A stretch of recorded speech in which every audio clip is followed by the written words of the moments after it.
There's a specific kind of financial stress that doesn't always look like disaster from the outside. You still have a job, you can still mostly pay your bills, you may even make decent money, but every month just feels tight. Groceries cost more than you expected, insurance keeps going up, rent's been high for like 5 years, and somehow, even when you try to cut back, it still feels like you're barely making it. A lot of people are living in this weird financial middle ground right now where they're not completely broke, but they aren't financially secure. And the advice you usually hear is either too simple or too extreme.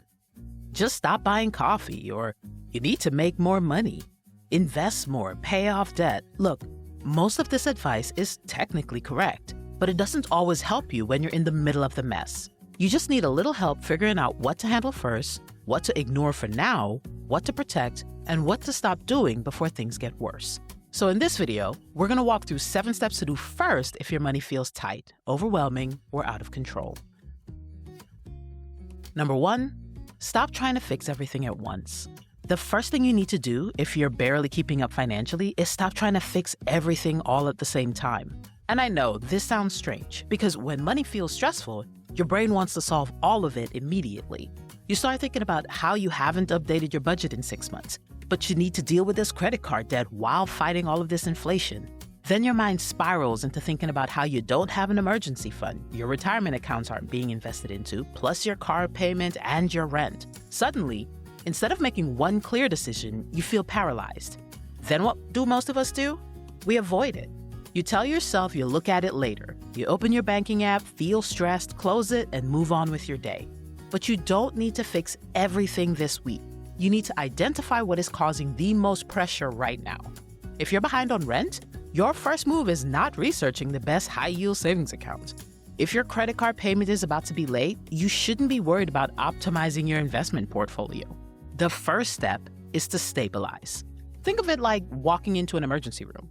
The doctor doesn't say, let's fix every health problem you've ever had. They're concerned about helping you fix the most urgent issue right now. That is how you need to treat your finances when you're barely keeping up. Ask yourself, what bill is most at risk? What payment is causing the most stress? Or what financial problem would create the biggest damage if I ignored it for another month? Number 2, protect your 4 walls first. Once you stop trying to fix everything at once, the next step is protecting what I like to call your 4 walls: housing, food, utilities, and transportation. These are the expenses that keep your life functioning: a place to live, food to eat, power, water, and reliable transportation so you can get to work, take care of your family, and move through daily life. If you lose stable housing, it becomes harder to work. If your utilities get shut off, daily life becomes chaotic, or if you lose transportation, especially in a place where driving is necessary, your income may be affected. So before you worry about looking financially impressive, before you worry about catching up on every debt or about your savings goals, make sure the basics are covered. And look, this may require some uncomfortable prioritization. That credit card company will keep sending you reminders. Your lender may charge late fees, but losing your housing, transportation, or basic utilities creates a much bigger emergency. So sit down and write out your essential monthly survival numbers. This is not your ideal budget.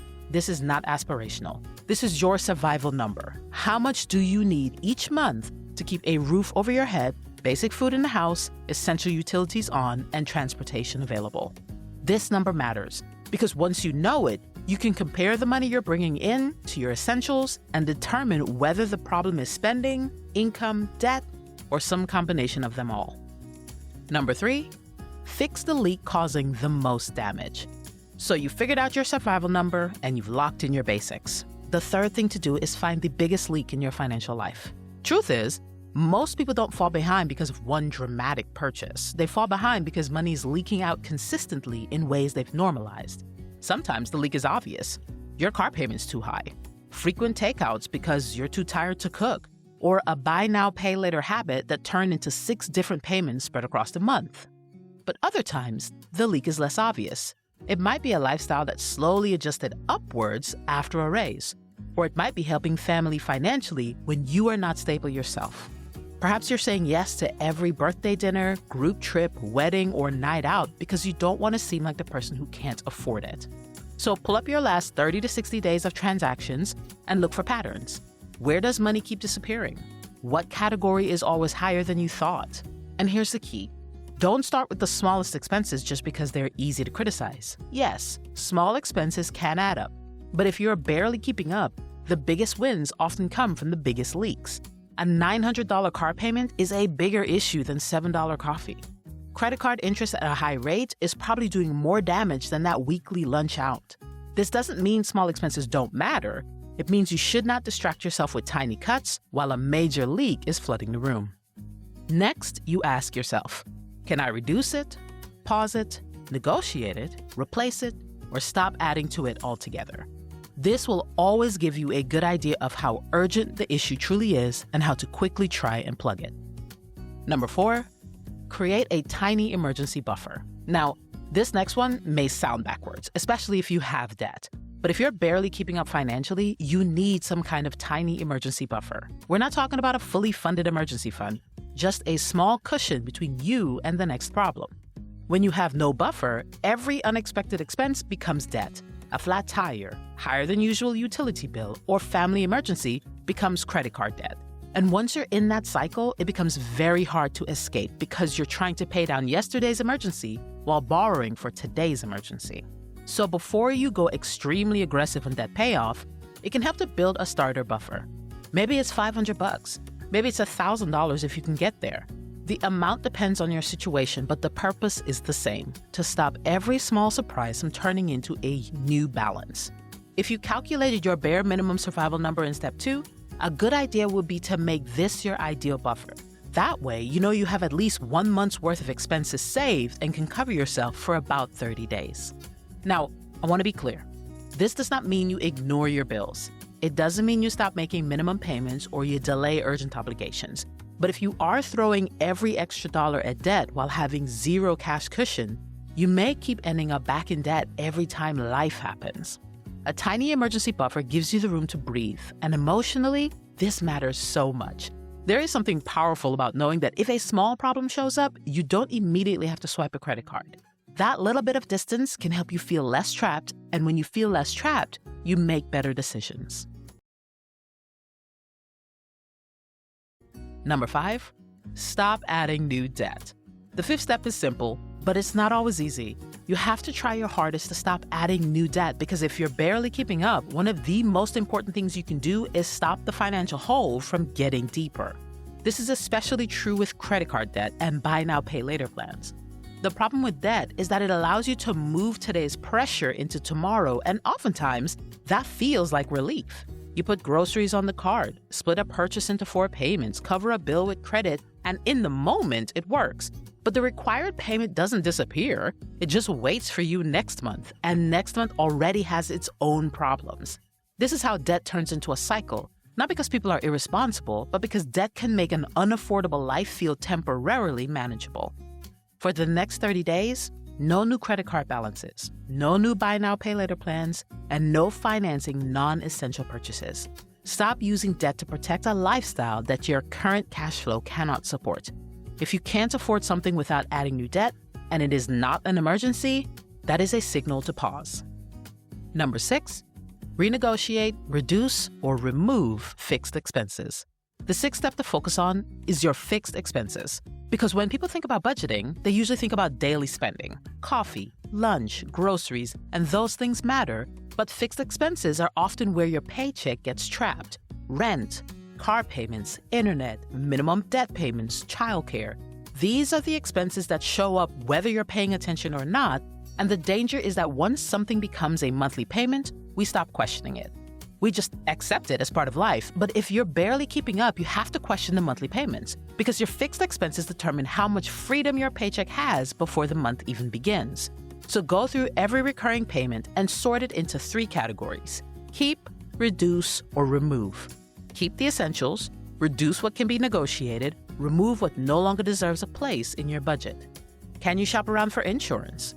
What about switching phone plans? Are there any subscriptions you can cancel, even just temporarily? Could you downgrade a service or even ask for a lower rate? Some of these moves are small, some are big, most are uncomfortable. But the reason this matters is because cutting a fixed expense does not just help once, it helps every month. If you reduce a bill by $80, that is $80 this month, next month, and the month after that. If you remove a $200 payment, you have created breathing room every single month going forward. That is why fixed expenses are so powerful. They either trap your cash flow or free it.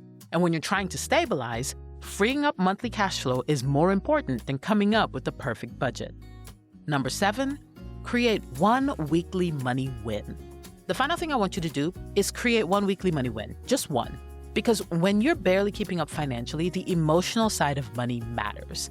Money stress can make you feel like you're failing, and it can make you compare yourself to people online who seem to be buying homes, taking trips, starting businesses, and living a life that looks completely out of reach. And when you feel that way, it's easy to give up.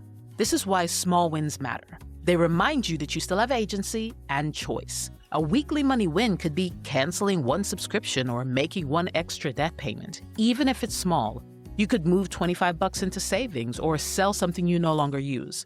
The win does not have to be dramatic. It just has to prove that you're not powerless because financial confidence is built through evidence. And over time, those small wins compound. So if you're barely keeping up right now, I want you to take a breath. Panic is not a plan. You do not have to fix your entire financial life today, nor do you have to become perfect with money overnight. You just need to take the next right step. Protect your 4 walls, find the biggest leak, build a tiny buffer, stop adding new debt, reduce the fixed expenses that are trapping your paycheck, and give yourself one weekly money win. These aren't exciting or flashy, but they build stability. And remember, you don't have to fix everything today, but you do have to start somewhere. Thanks so much for watching. If you enjoyed the video, share it with a friend. Don't forget to like and subscribe, and we'll see you in the next one.